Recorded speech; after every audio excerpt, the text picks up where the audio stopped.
After the endless war, the land of Dawn was covered scars, but the moonlit forest of Azria was still bathed in the light of the moon goddess. In addition to the elves, there were various other strange creatures living in this dense forest with the most unrestrained bearing. There were very few disputes.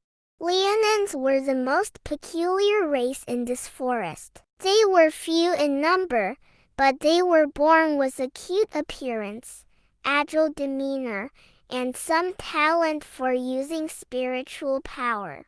They used their spiritual power to bake apple pies, catch fish, and jump around in the woods. So long as the Leonins were awake, the moonlit forest was especially lively. Nana was the naughtiest Leonin among them. She was born on a moonlit night with great spiritual powers. Nana was naturally enthusiastic and energetic, and liked to use her own power to help her friends in the jungle.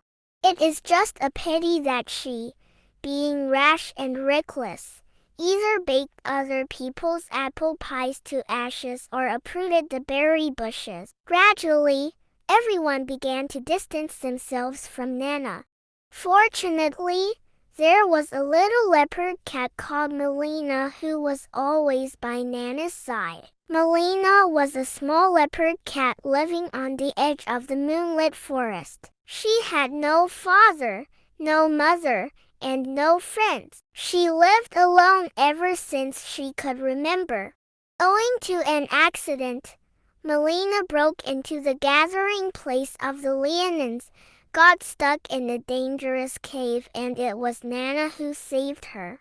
Since then, Melina always liked to pester Nana. But Nana didn't like being with Melina all day long. She felt that Melina, who only had ability to change, was too weak, and given that Nana always liked to make trouble, felt like Melina shouldn't always be by her side. Nana preferred to play with her fellow Leonins, although she felt disappointed because of everyone's rejection. Nana, who was naturally optimistic, would soon try to help everyone. One time, the indolent Leonins had a rare get-together and held a discussion about building a playground that would belong to the Leonin race. For the Leonins, this was a rare, serious event, and Nana also enthusiastically participated in it. After months of hard work, with the efforts of all the Leonins, they used moonlight stones gifted by the elves, long logs gifted by the forest, colorful stucco paint mixed evenly with berry juice, and other treasures gifted by the spirits of nature to build the exquisite Meow playground. It had a cat climbing frame, fish catching pond, dessert room, big trampoline, everything. On the day it was built, to celebrate, the Leonins took out some old and dusty fruit wine, baked hundreds of apple pies and grilled sea bass, and drank in the garden of Meow playground. Nana liked this kind of event the most. She jumped around happily, picking up the fruit wine and slurping it. She drank so happily. When the moonlight came, the drunken Nana jumped onto the stage. She wanted to use her spiritual power to bake more apple pie for everyone to celebrate. But when she started to cast her spell, the power in her hands began to lose control, and a hurricane set off, blowing the Meow playground into such disarray that it completely lost its original appearance. Seeing that the whole race's efforts were ruined by her own mistake, Nana felt guilty and frightened. Before everyone woke up, she quietly left her fellow Leonins without taking anything with her, wanting to find a way to control her powers so that she could come back and help everyone build a more fun paradise. Nana walked all the way to the west, her path filled with strange creatures. She tried to talk to some little creatures, but everyone ignored her, causing Nana to feel extremely depressed.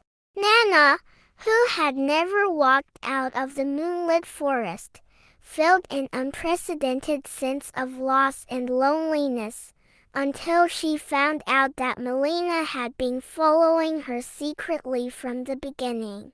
Melina understood Nana's guilt and how she must be feeling. She told Nana, in the southern part of Azria, the Shadow Swamp near the Land of Despair, there is a kind of mystical fruit that grows in dangerous places that can help the user to control their own energy.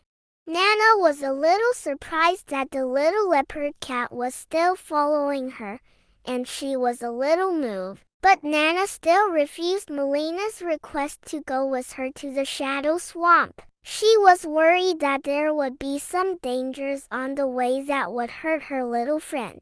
Nana pretended to frighten Melina harshly. "You're so weak and small. Don't follow me." But shortly after she left, Melina caught up and stubbornly refused to leave.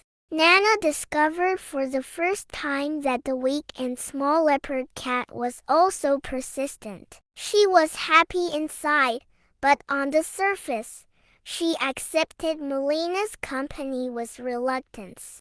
The two passed through numerous obstacles and finally reached the Shadow Swamp. In the depths of the cave, they found the magical fruit they'd been looking for. Nana happily went to get the fruit, but did not notice the gradually approaching danger. Near the Land of Despair, there lived many monsters corroded by the abyss. The pure nature of Nana made this pitch-black and ugly creature lick its chops and open its fiercely looking mouth. Melina by her side noticed the danger. Seeing her good friend Nana was about to pick the fruit, she yelled and put to use a power of transformation that would only work from time to time. Melina became Nana's likeness and stood in front of the defenseless Nana. "As weak as I am, I can still protect my friend." Nana, who had gotten the fruit, was stunned by everything that had happened in front of her. With the help of the fruit, Nana sent a powerful force to repel the monster, but Melina was also dying. Nana cried and shared her spiritual power with Melina, but it was no use. Finally, Melina grabbed Nana's hand and shared her transformation power with Nana, hoping that she would be with her only friend forever. Stay happy forever. Double quotes. And turned out that learning control was only the beginning of her growth. Nana continued on the road with Melina's blessing and entrustment. Those who have never forgotten will always survive in another way. Those who have never forgotten their hometown will always return to their hometown.